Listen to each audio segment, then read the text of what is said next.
নমস্কার প্রিয় দর্শক বন্ধু। রাজ্য সরকারের বা মমতা বন্দ্যোপাধ্যায়ের সবচেয়ে জনপ্রিয় প্রকল্প দুয়ারে রেশন, সেই যে দুয়ারে রেশন যে মামলা, সেই মামলার কড়া অবস্থান সুপ্রিম কোর্টের। আসুন আমরা ভিডিওর মাধ্যমে দেখে নেব যে এই নিয়ে পত্রিকাতে কী লিখেছে। তার আগে আপনারা অবশ্যই আমার চ্যানেলটি সাবস্ক্রাইব করবেন এবং সবার আগে ভিডিওর নোটিফিকেশান পাওয়ার জন্য সামনের যে বেল আইকন আছে সেখানে প্রেস করে নোটিফিকেশান অল করে রাখবেন এবং ভিডিওর সাথে লাইক কমেন্ট শেয়ার করবেন। তাহলে দেখুন এই নিয়ে পত্রিকাতে কী লিখেছে। দুয়ারে রেশন মামলায় কড়া অবস্থান সুপ্রিম কোর্টের, 12ই ফেব্রুয়ারি শুনানি। বিষয়টি নিয়ে রাজ্যের রেশন দোকানদাররা কার্যত দুভাগ। একাংশ চায় কেন্দ্রীয় আইন, জাতীয় খাদ্য সুরক্ষা মেনে সার্বিকভাবে বন্ধ হোক দুয়ারে রেশন ব্যবস্থা। আবার সুপ্রিম কোর্টে গ্রামাঞ্চলের রেশন দোকানদারদের আর্জি, বজায় থাকুক এই ব্যবস্থা।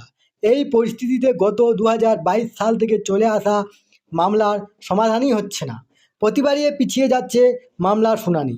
এই আবহে কড়া অবস্থান নিল সুপ্রিম কোর্ট। বৃহস্পতিবার সুপ্রিম কোর্টের বিচারপতি বিক্রম নাথ এবং বিচারপতি সন্দীপ মেহতার বেঞ্চ জানিয়েছে আগামী 12ই ফেব্রুয়ারি মামলা শুনানি হবেই।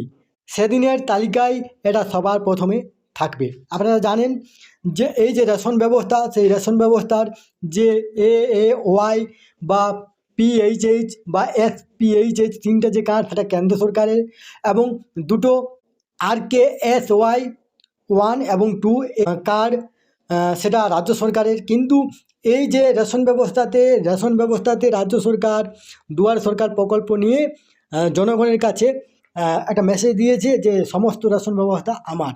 এইভাবেই এটা একটা রাজনীতির আখড়ার কেন্দ্র হয়ে গেছে। এই তথ্যটি আপনার সাথে শেয়ার করলাম। সুস্থ থাকবেন, ভালো থাকবেন, ধন্যবাদ।